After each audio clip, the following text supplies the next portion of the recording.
Okay, so we've talked about the student ministry. Let's talk about you. Let's talk about your role as a volunteer and what it's like to be a volunteer in the student ministry. First thing you need to know is, well, there's 3 different roles of a volunteer. There's a team member. That's where most people kind of come in first. That's where you just serve on a team. Like I serve on the tech team, or I'm playing in the band, or that kind of thing, okay?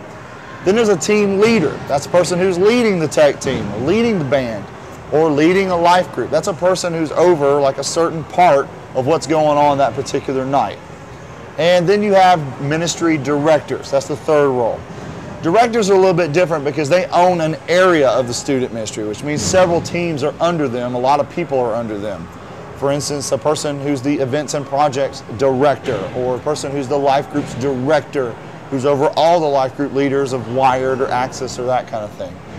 Ministry directors and team leaders, were very selective about who those people are because we want to put the right leaders in the right place. Now, let me tell you the 2 most important things you need to know as a volunteer, okay? This is huge, okay? First one, build relationships. Don't waste any time when you're there. Get there, start hanging out with kids, sit with kids during the worship.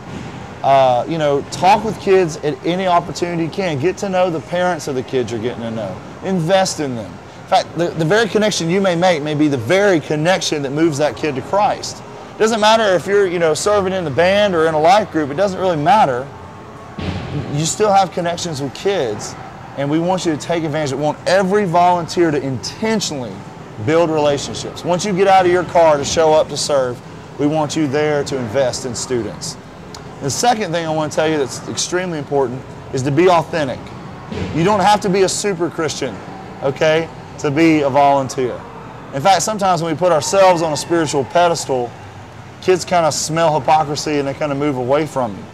You want to be authentic about your life, your spiritual growth. You want to be real and genuine with students. They really relate to that because they want to know that you've messed up and that you're trying to grow in your relationship with God.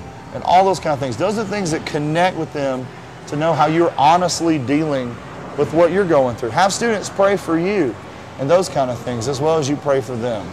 Be authentic. Now, let's talk about the rules. This is the not so fun part, okay? But being a volunteer working around teenagers, there are certain rules that you want to know. These rules, by the way, are to protect you. And for instance, let me go and tell you the first one is try to never be alone with a student. I know there'll be certain situations where a student tries to talk with you and those kind of things, and you need to get that meeting to an open and public space as soon as you possibly can. Never try to take a student home by yourself. Don't be alone with any students.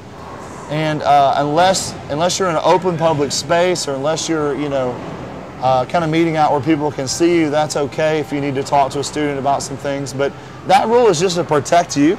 It's not to condemn you or to accuse you of anything. It's just that we want to protect you from any kind of weird interactions some students may try to make. And so we want to make sure you try not to be alone with students.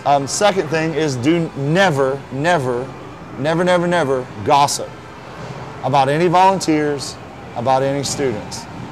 If 2 volunteers are talking about a student and another student walks by and hears that, they're going to relay that information. And imagine if that student who they were gossiping about walked by. It would absolutely crush them. They may never go back to church again. I know in church life you've probably heard people talking about other people and so-and-so's doing this and all that kind of stuff. And we don't do that in student ministry. We're notoriously intentional about eliminating gossip because it hurts and devastates students. It hurts and devastates families. And as leaders, we want to represent another way. Another rule that we talk about in student ministry basically is, let me think of how to articulate this, is don't date or have any inappropriate physical contact with students. That's a great way to get arrested. This is not to enhance your social life. These are students that we minister to. Usually we don't have a problem with that with older students, but sometimes college students who are just a few years older, there's that kind of temptation because, that kind of thing. And so we just tell you, if you're going to volunteer, no dating students, no inappropriate physical contact, watch how you touch students, those kind of things. It's okay to put your arm around a student, give them a hug, high five them, those kind of things, but just kind of watch yourself in that area. Now those are kind of the rules, not the fun part, but those are there to protect you as a volunteer, and they're very important that you keep those rules. Now, here's the areas where you can serve. The last thing, okay? There's 6 areas, 6 kind of big areas where we place every volunteer, okay? And the first one is life groups. In fact, it's probably, in my opinion, the most important, okay? These are people who say, look, I want to relationally invest in students while I'm at the church. I want to listen to the talk, and we email you questions in advance and those kind of things, so you're already kind of thinking through it that week. But I want to sit down with some kids and discuss life, discuss God, and those kind of things, and just share my life with them. It's hugely, hugely important. Not everybody leads a life group. Some people just co-lead, which means they kind of play, you know, the passenger seat in a life group. They're kind of there to support, but to be another adult leader.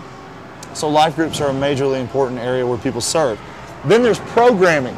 A lot goes into making 3 services every week happen. A lot goes into that. All the music, all the games, all the production, the audio, the video, tech, everything you can think of. All the creative elements such as making music and making visuals and making videos, to the more technical stuff like running the computers and soundboards and those kind of things. All those come under programming. They're what we do to make the services happen. And that's a very important place for people to serve. Then there's the host team. These are the people who greet and meet and make a great first impression for new students and new parents. They help us track new students, but they basically are there as a presence to help people feel greeted and help people feel welcome, to show them around our environments, those kind of things. That's the host team. Then you have our planning teams. Now these are teams of people who are more organizational, more detailed kind of people, planners and things like that. These are people who plan what goes on in our services, the creative elements, and they plan our events, and they plan our service projects. We have several planning teams that help make those things happen. And if you want to be on a planning team, that's a great area to serve in. And then there's office assistants. These are people who come in into the office and help us administrate. We have a ton of paperwork and things that we have to go through every week, and I don't have time to do it all. And we'll have our volunteers who are, you know, helping do other things we can't do it all. These are people who want to help us stay organized and help us reach people by making contacts and things like that, office assistants. And the last one is connections. This is kind of a new thing we're doing this year. These are people who are strictly working on the relational aspects of our student ministry. Parent support, for example, is under connections. These are people who are working to help make sure that we're connecting with parents. They're in charge of making sure we meet with parents. Our life group leaders and parents have meetings together and things like that. Making sure that parents feel supported, making sure that parents get resources. Another thing under connections is our volunteer experience people. These are people who all they do is work with volunteers to make sure they're having a great experience, to make sure they feel like they're equipped, those kind of things. Basically, these are our people under connections. So those are all the areas where you can serve. There's tons of different things you can do in student ministry. I'm telling you, it's one of the most, if not the most exciting places to serve at Crossroads Church. You're going to feel like you're making a difference every time you show up. You're going to know you're making a difference when a student comes up to you and tells you that your serving is what led them to Christ, is what led them to a new way of living through a relationship with Christ. Being a volunteer in student ministry matters.